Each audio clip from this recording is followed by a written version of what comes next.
আসসালামু আলাইকুম বন্ধুরা, আশা করি সবাই ভালো আছেন। আমিও খুব ভালো আছি মহান আল্লাহর রহমতে। আপনাদের সবাইকে স্বাগতম জানাচ্ছি আমার চ্যানেল টেকনিশিয়ান বাংলা গুরুতে। আজকে আমরা এই চ্যানেলে জানবো নোকিয়া 3310 সম্পর্কে কিছু তথ্য। এই মোবাইলটা হয়তো সবাই চিনেন, সবাই তথ্য জানেন, বাট আজকে এই 2021 শতাব্দীতে এসে আমরা আবার নতুন করে চিনবো, কারণ অনেকেই আছে যারা অর্থাৎ নিউ জেনারেশন, তারা আমরা জানি না এই মোবাইলটা সম্পর্কে। তাই আমি এই মোবাইলটা নিয়ে কিছু বিস্তারিত আলোচনা করব এবং আমার সাথেই থাকুন। আর হ্যাঁ, আমার এই ভিডিওটা যদি আপনাদের ভালো লাগে তো like, comment, share and subscribe করবেন। আর এটা আমার নিউ চ্যানেল, যদি আপনারা সাবস্ক্রাইব করেন, সাপোর্ট দেখান, তাহলে আমি ভবিষ্যতে আরও ভিডিও তৈরি করব এবং আপনাদের মনোরঞ্জন করার চেষ্টা করব। সো এই নিয়ে ফিরে আসছি আবার ইন্ট্রোর পর। ততক্ষণ আমাদের সাথেই থাকুন। আর হ্যাঁ, ভিডিওটা না টেনে সম্পূর্ণ দেখুন। ধন্যবাদ।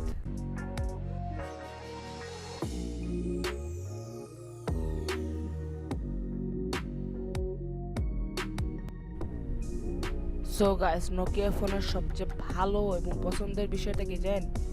ইন্ট্রোটা, অর্থাৎ যে ওপেনিং স্ক্রিন সং। মানে এই যে দেখছেন না, যে মানে একটা সেই সময়ের তুলনায় এরকম রিয়েলিস্টিক হাতের মাধ্যমে করছে তারা, এটা খুবই সমস্যার ব্যাপারে। এটা নোকিয়ার এখনো যে ফোনটা রিলিজ হইতেছে, এই ফোনের মধ্যেও কিন্তু এই সেম ইন্ট্রো তারা দিচ্ছে, অর্থাৎ ইন্ট্রোর কোনো চেঞ্জ নেই। এবং এটা চেঞ্জ করবেই বা কেন? এটা হচ্ছে একটা লেজেন্ডারি ফোন। সো আমরা যেই টপিকে ছিলাম সেই টপিকে আসি, নোকিয়া। সো গাইস, আমাদের এই যে নোকিয়া ফোন, অর্থাৎ এই নোকিয়া কোম্পানিতে যাত্রা শুরু করে 12ই মে 1865 সালে, এবং এর প্রথম প্রোডাক্ট ফোন ছিল নোকিয়া 1011 আর নোকিয়া 1011। এবং এর কোম্পানিটি ছিল, অর্থাৎ এই নোকিয়ার প্রথম কোম্পানি ছিল ফিনল্যান্ডে। তারপর থেকেই তারা আস্তে আস্তে তাদের ব্যবসা যত ভালো হয়, তারা সব দেশে নিজের নিজের একটা করে ব্রাঞ্চ খুলতে থাকে। সো নোকিয়া যেই ফোন, নোকিয়া 1011 অর্থাৎ নোকিয়া জিএসএম ফোন, এটা লঞ্চ ডেট ছিল 10ই নভেম্বর 1996। মানে আপনারা চিন্তা করতে পারেন, 1996 আর এখন চলে 2021 সাল, অর্থাৎ 30 বছরও হয় নাই প্রায়। বাট এই 30 না হলেও প্রায় আপনার কত 25-26 বছরের মধ্যে এই নোকিয়া করে। আর নোকিয়া তো নোকিয়া, ভাই, নোকিয়ার সাথে আইফোন কি আর অন্য কি? আইফোনের আগে আসছে নোকিয়া। তারপর অর্থাৎ বিভিন্ন বাটন ফোনের সাথে অ্যান্ড্রয়েড ফোনের তুলনা করলেও, অ্যান্ড্রয়েড অ্যাপেলের তুলনা করলেও সেটা আসলে ভুল হয়। কারণ না, অ্যান্ড্রয়েড অ্যাপেল একদিকে আর বাটন ফোন আরেকদিকে, ওগুলো হলো লেজেন্ডারি বস। সো যা বলতেছিলাম, সো এই যে নোকিয়া 3310, এই ফোনটির কিছু স্পেসিফিকেশন হলো, এটা ছিল 133 গ্রামের একটি ফোন এবং এর সিম স্লট ছিল মিনি সিম স্লট। এবং এর যে ব্যাটারিটা ছিল, এর ব্যাটারিটা ছিল 1000 মিলি এমপিয়ারের ব্যাটারি, যেটা দিয়ে 4 থেকে 6 ঘন্টা কথা বলা যেত। আর এর স্ট্যান্ড বাই ছিল 55 থেকে 260 ঘন্টা। কিছু বুঝেন ভাই? 55 থেকে 260 ঘন্টা এটা স্ট্যান্ড বাই। আর এটায় একবার ফুল চার্জে 4 থেকে 6 ঘন্টা কথা বলা যায়। অবশ্যই এখনকার যে ব্যাটারিগুলো, এগুলো হচ্ছে, বাট এগুলো যদি আমরা হিসাব করি, একটা অ্যান্ড্রয়েড ফোনের ব্যাটারি 100% চার্জ দিলে কথা বলা যায় হয়তো বা 8 ঘন্টা কি 9 ঘন্টা যদি খালি কথা বলে। বাট ওই সময় 1000 মিলি এমপিয়ারের ব্যাটারিতে আমরা কথা বলতে পারতাম 4 থেকে 6 ঘন্টা। মানে ওই সময় ব্যাটারির পাওয়ারটা আপনারা জাস্ট বুঝুন। আর এটা যে রিংটোন দেওয়া ছিল, সেটা ছিল MP3 গ্রেডেড কিন্তু রিংটোন, অর্থাৎ ওই সময় MP3 গ্রেডেড রিংটোন। আর সেটা এই ফোনের মধ্যে, অর্থাৎ সেই ফোনের মধ্যে 6টা রিংটোন দেওয়া থাকতো। আর এই ফোনের হাইয়েস্ট ভলিউম লেভেল ছিল 10, এবং সেটার মধ্যে FM রেডিও আছে, লাউড স্পিকারও আছে, এবং গেমস। ভাই, নোকিয়া গেমসের কথা বললে তো লাভ নাই, আমি অনেক খেলছি। আমার বাবার একটা ছিল, সেটা আমি প্রচুর ওই গেমগুলো খেলছি। স্নেক সেনজিয়া, নেচার পার্ক, বাউন্স, দেন বিচ রেলি, বিভিন্ন ধরনের গেম খেলছি। নোকিয়া ফোন মানে নোকিয়ার গেমগুলো এখনকার বর্তমান পাবজি, ফ্রি ফায়ার বলেন বা অ্যান্ড্রয়েড গেম, অ্যাপেল গেম যাই বলেন, তার চেয়ে অধিক অধিক খুব মানে ভোলা যায় না ওই গেমগুলোর কথা।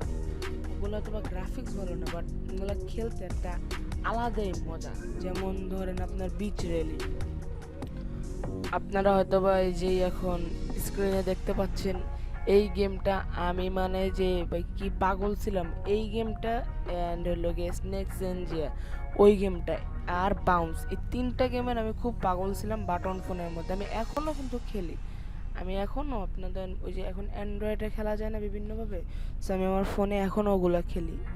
কারণ এই গেমগুলো এমনকি কোনো মানুষের ফোন পেলে আমি চাই নিয়ে খেলি যে তার ফোনটা আসলে কি বাটন ফোন হলে এখনও পাওয়া যায়। খুব মজা লাগে গেমগুলো খেলতে, আর টাইম পাস হয়ে গেল। তারপর এগুলো অর্থাৎ এগুলো ছিল রেসিং গেম আগের দিনের, এখনকার যেমন নিড ফর স্পিড তার আগের এগুলা। সো এই ছিল আপনার বিচ রেলের কথা। এছাড়াও আছে স্নেক জেনজিয়া। এই গেমটা আমি অনেক খেলছি এবং এটা আমার ছিল মোস্ট ফেভারিট লিস্টের মধ্যে 1 নাম্বার সেই সময়কার। এটার আমি গেম টাইপ লেভেল আমি ফুল দিয়েও কিন্তু খেলছি ভাই। আর গেম টাইপে আমি খেলতাম মূলত ক্যাম্পিংটা খেলতাম, ওই যে বিভিন্ন লেভেল পার হয়ে যায় আমার ওইটা খেলতে মজা লাগতো। আর খেলতাম ক্লাসিক, আর লেভেল আমি ম্যাক্স করে নিতাম অনেক সময়। দেখতাম ছোটোবেলায় যে আসলে ম্যাক্স করলে হয় কি, কিন্তু পরে বুঝতাম না। যেমন এই যে এখন যেটা স্ক্রিনে দেখতে পাচ্ছেন, এটাই আমার হাইয়েস্ট স্কোর ছিল 384 না যেন 400, 10-15 ডিফারেন্স হবে, বাট অত না, আমার 400 ছিল, 400 কি 384-85 এরকম ছিল। আপনাদেরটাও কমেন্ট করে জানিয়ে দিন। আমি প্রো ছিলাম, প্রো। এখন পাবজি ফ্রি ফায়ারে প্রো না হইলেও আমি এই গেমে কিন্তু প্রো ছিলাম ভাই। তারপর বক্সে বলেন, বক্সে মানে 3-4 লেভেলের পরে আর পারতাম না। বক্সে কয়েকটা লেভেলই ছিল, এখন সেটা ভিডিও দেখে জানছি কয় জানি, মানে এখন মূলত ভালোভাবে জানিনি, বাট বক্সে কয়েকটা লেভেলই ছিল, বাট আমি 3-4 লেভেলে বেশি পারতাম না।